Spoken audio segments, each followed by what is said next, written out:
Hello and welcome to Middlesex Moments, the radio show from Middlesex Community College. I'm Steve Minkler, the lead campus administrator and academic dean at the college.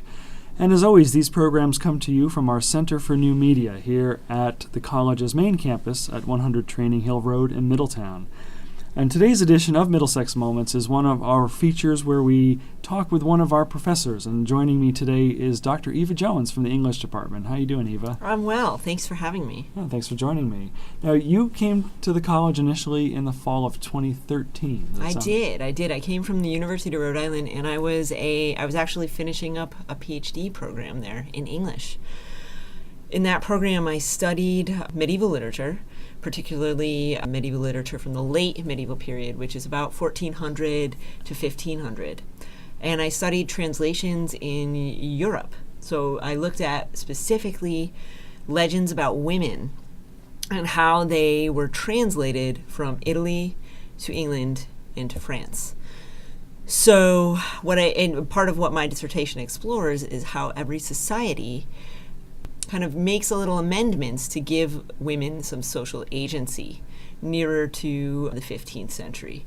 So the first body of work that I assessed was that of Giovanni Boccaccio's, and he wrote a Latin encyclopedia. It was a volume of many famous mythological women that was then translated into Middle English by Geoffrey Chaucer. And you can see some of these legends throughout some of the Canterbury Tales, but Chaucer actually made a legend of good women in which he revised the prologue twice, and they're years apart. And he amended some of the content from what Giovanni Boccaccio wrote. And he did it slightly to kind of give some sensitivity to women like Medea, who killed her children in order to get back at her lover, Jason of Argos, right? Jason of the Argonauts. So Chaucer amended that to kind of give Medea a more sympathetic view.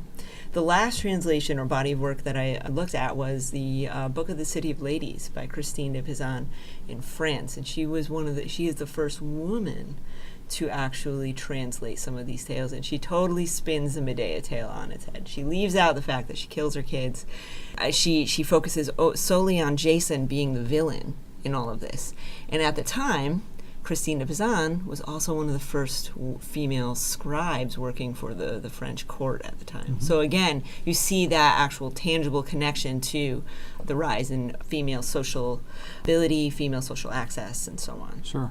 And when you're talking translation, you're talking both the literal translation of a language as well as an adaptation to the local culture. You got it. Yeah, and the way those two facets intertwine and actually really result in social ramifications that oppress or privilege some people is fascinating. Yeah, and you would think, from today's perspective, that Europe seems like just one big, from an American perspective, almost like Europe is its own single thing, but back then it was very different from country to country. I mean, you had nation states, you had the very differently structured societies, and during this time too, particularly in some of those larger nations like Italy and whatnot, you had the rise of the middle class. So the merchant class was, because society was growing, it wasn't just agriculturally based. We were now getting into trade, importing, exporting. And even Chaucer himself, he was an importer-exporter for England. So he was able to actually travel to these places and get a hold of some of these texts and whatnot. But this is a man that wouldn't have normally been able to do that before in any kind of agrarian society. He would have been at home, and the nobles would have been able to control all that. And that's not to say that the nobles didn't control that, but more people, the need for more goods may cause the need for more people to do that work. Okay, well, fascinating stuff. Yeah. We have to take a quick break right now, but when we come back, more with Dr. Eva Jones here from Middlesex Community College. You're listening to Middlesex Moments. Stay tuned. Welcome back to Middlesex Moments, coming to you from Middlesex Community College. I'm Steve Minkler, your host, and with me today is Dr. Eva Jones. Before the break, we were talking about Eva's dissertation work at the University of Rhode Island, where she studied women's historiography in late medieval European literature, and we were talking about how the various works that were current at that time were translated from country to country, not just in language but in culture. And I think, we were talking about how this would give sort of a local impression on the status of women in that culture. And how did that evolve from the medieval times? Well, I think we see it time and time again throughout literature, throughout history, throughout every society. We see how people really work. They use literature, the permanence of text, literacy, writing, in order to better what's going on, to form governments, to form new practices, to form new ideologies, theories, what have you. And we see that happening. We still read these same mythologies. We know of the Medea and Jason saga. We know of the Odyssey. We know of the Iliad. We continue to read and translate it. In fact, Emily Wilson was the first woman to translate the Odyssey, and that just came out this past November. Wow.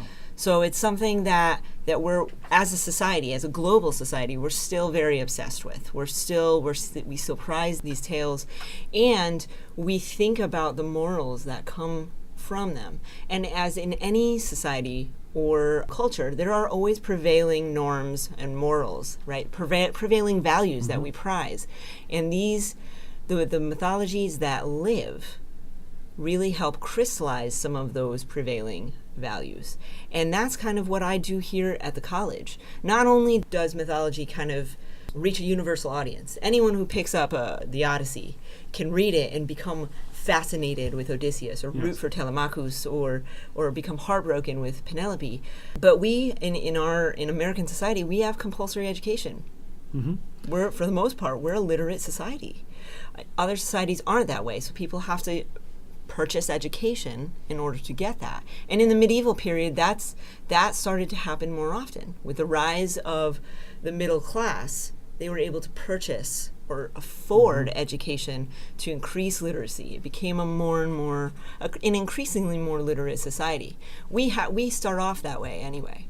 So today, when I bring some of my scholastic work into the classroom, students here at the college really grasp onto that, because we're all coming from different socioeconomic backgrounds, different environments, different cultures, and these texts really speak to everyone.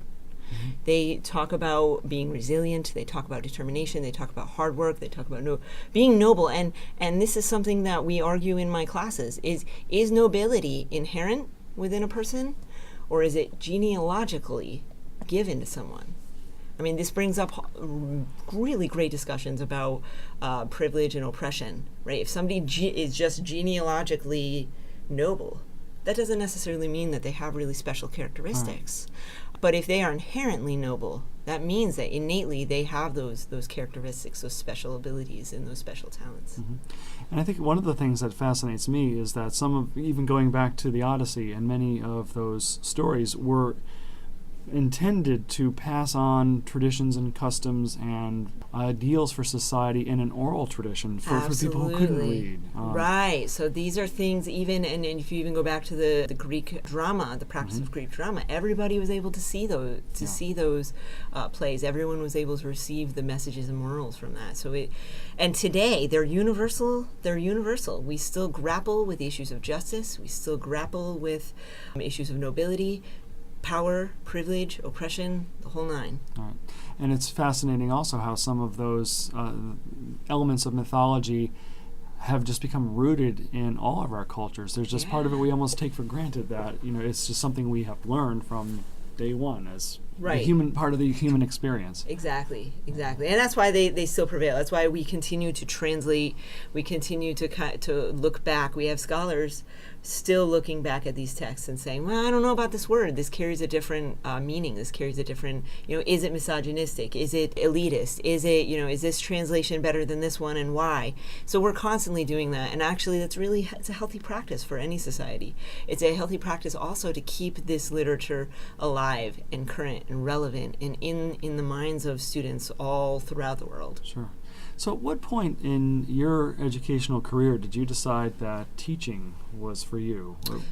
So early on, actually, when I was pursuing my bachelor's degree, I really didn't know what I wanted to do. I thought, I come from an Italian family, and they said, oh, be a lawyer. You're very good at writing. You're articulate. You can argue. So, and you'll make a lot of money. And that seems to be, right, what a lot of cultures prize, make a lot of money. And I took some law classes. I talked to lawyers. I even went so far as to meeting different kinds of lawyers to kind of see what kinds of law I'd be interested in. And I don't know if it was just the sampling that I spoke to, but they were all miserable. And they told me that law school was horrible hazing. It was torturous. It was the most miserable years of their lives. It really, they did not talk me into going to law school. And at the same time, I took on a job tutoring at my college, and which was Western Connecticut State University. In fact, I was tutoring photography. I was running a photography lab. I did that as a hobby for years, and I knew how to mix the chemicals, help people kind of develop pictures. Mm-hmm. So I really enjoyed doing that job. And I was talking to my boss, and he said, you're an English major. He goes, you help, I see you in here. You help people compose their photos, compose like how to crop them. And he goes, and often I see you also tutoring folks on their English work. He goes, you're really good at that. So I thought about it, and I went and I took my graduate school exams, and I still wasn't sure. Law school, I made my applications, and I'm still thinking about that. But in all that flurry, I said, well, maybe I should apply to Teachers College, Columbia University, just see what happens, just to see what happens. And I got in. The funny part was that they sent, I didn't tell my mom or dad that I had applied to be a teacher, because I was a little afraid of what they would say, because it's hard work, you don't get paid well, right? And they wanted lawyers. So they received the acceptance letter at home before I had gotten home. And my mom said, what is this? And they were very happy. They were really very happy. In fact, my father had a colleague who that year, Teachers College was rated, I think, the number 3 school by the U.S. World News and Report. So my dad was like, he was like, well, that's good. If you want to be a teacher, it's stable. We always need it. And there are far more lawyer jokes than there are teacher jokes. Right? That's true. That is true. Right. He was telling somebody at work, and they brought him the magazine. He was like, you know this? And I was like, well, that's kind of why I made application today, So you're listening to Middlesex Moments. Steve Minkler here with Dr. Eva Jones, who's professor of English at the college. So one of the things that's difficult, actually impossible for our audience members to see, is how lively and animated Dr. Jones is, but how engaging she is in the classroom. And I think you bring a lot of that to the classes you teach. What are some of the subjects that you teach here at the college? So I teach primarily English courses. I teach all levels of English. I teach pre-college level courses, which I really find very fulfilling. I think a lot of students, for various reasons, they come here and they don't necessarily realize the importance of reading and writing. And doing that well, doing it clearly, and being able to succeed at it. And I think in courses like English 096, which is titled Introduction to College English, I've seen students really turn around. I mean, by midterm, there's an aha moment where they say, oh my God, this is really important. And it's motivating them. This is why they're here. They realize they find new purpose in being in college. They find new purpose in articulating themselves and in thinking, in examining things they read or that they hear or that they see. It really changes them to be better citizens in every aspect I can think of. I've seen students come into the classroom who are barely literate from other countries, or even native English speakers who are barely literate, graduates of public education. And they come into that classroom, and by the end of it, they're new people.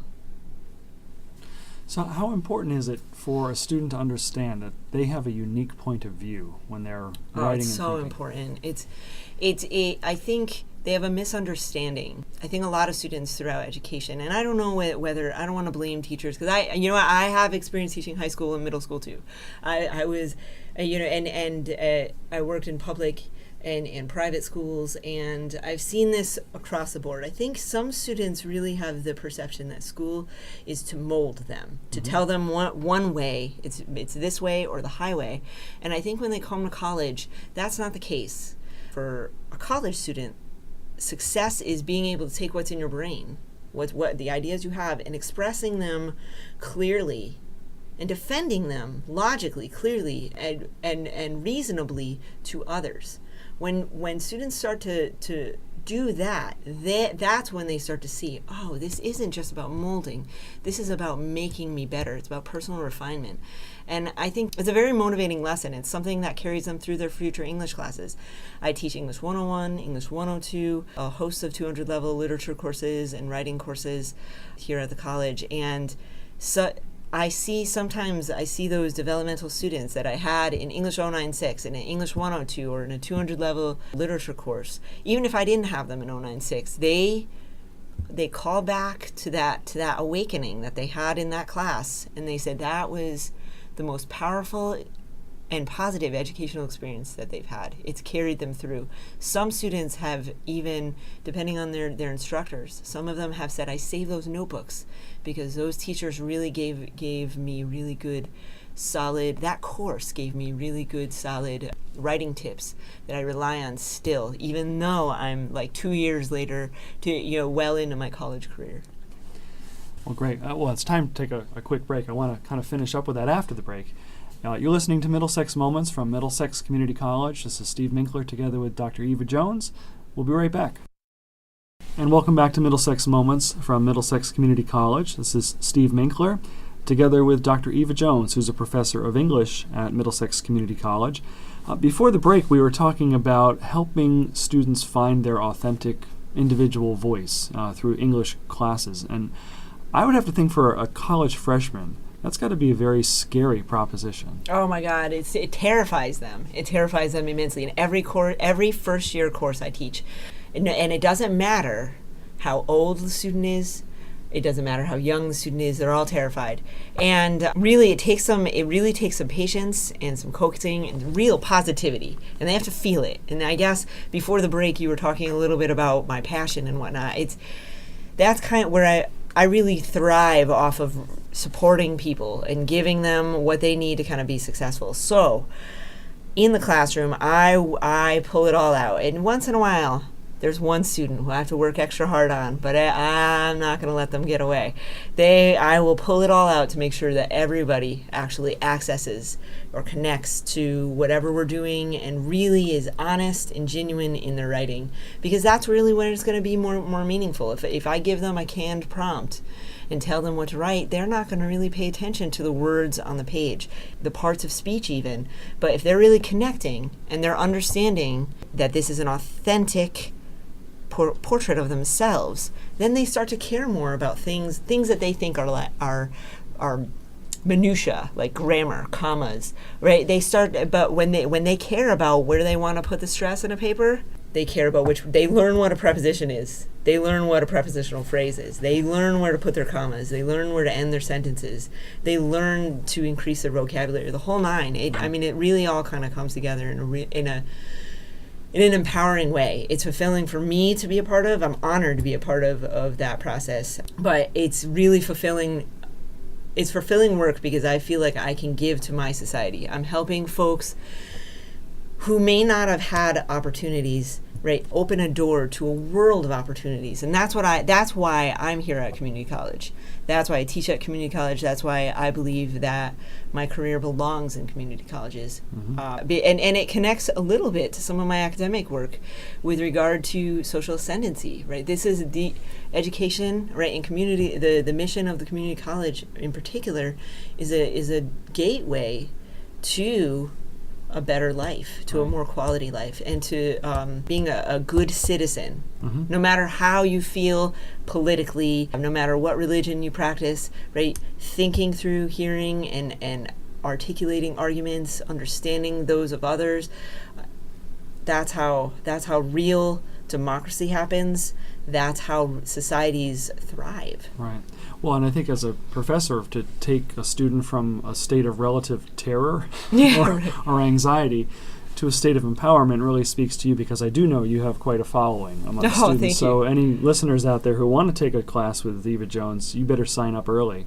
There are a couple of other things that you are doing at the college which are really important, I think, to the college's identity and what we believe in and how we feel that we are connected in the community in a few ways. And one of those is the work that you do with the student, and it's a student organization that also has some spillover with the faculty and staff, known as SPEAK. So, Oh yeah, Speak it has been one of the that is something that I'm really proud to be a part of. So Speak is an acronym that stands for Students Promoting Equality, Acceptance, and Knowledge. And what it is essentially is MXCC's equivalent to a gay straight alliance. However, it's not just about LGBTIQA+, right? Lesbian, gay, bisexual, intersex, queer questioning, ally issues. It's really about acceptance. It's about helping everyone in this community feel accepted, pursue some things that interest them, learn more about things that they don't know about, and to kind of bring the community together to support one another. So the students in this group, they lead something called an ally training program, and these are student-facilitated public presentations on any given topic. These topics have ranged from feminism to love, portrayals of love in the media, to homophobia, transphobia. We've had a presentation on Harvey Milk. We've had presentations on various trans identities, so on and so forth. So we really do a nice job, and I'm so fortunate to have students who, outside of their academic course load, want to explore these issues, put together presentations, and actually give them to their college community. It's really a humbling experience, and it's a way that they get to feel how I feel in the classroom, where they're able to help others understand everyone and to build a network of acceptance so that everybody can thrive. Sure.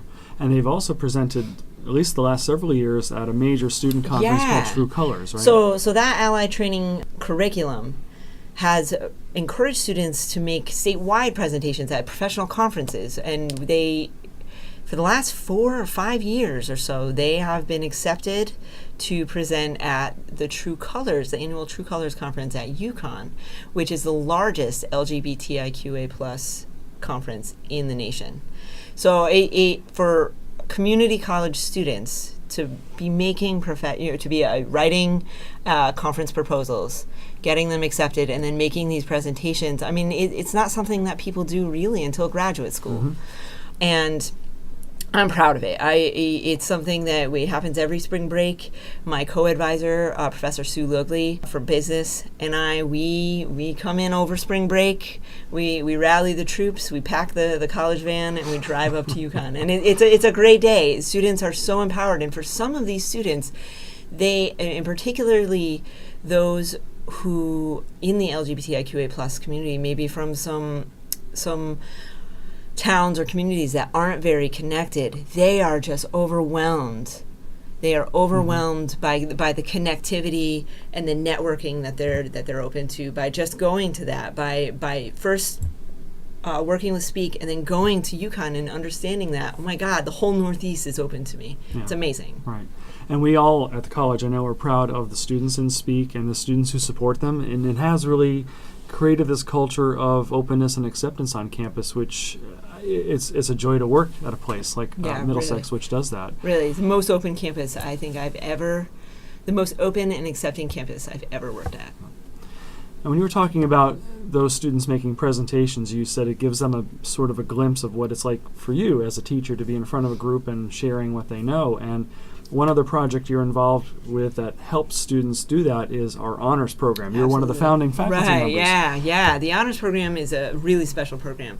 Again, we're one of in fact, I think we are the only honors program in the community college state system that has a cohort-based program.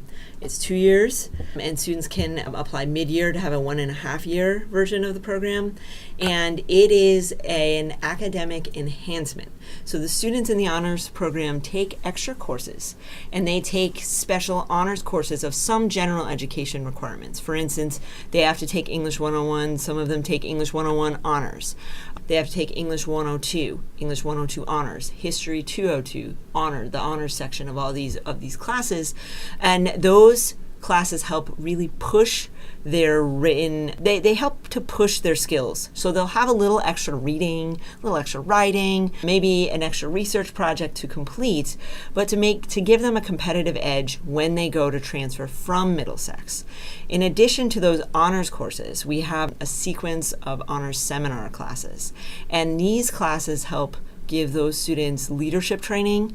It helps them to prepare for transfer, but it also helps them complete something that they need to graduate from the program, which is a capstone project. And this is a long-term research project that they have to research, and they have to use like scholarly sources, and it has to be it's on something that's personally, professionally, or academically important to them.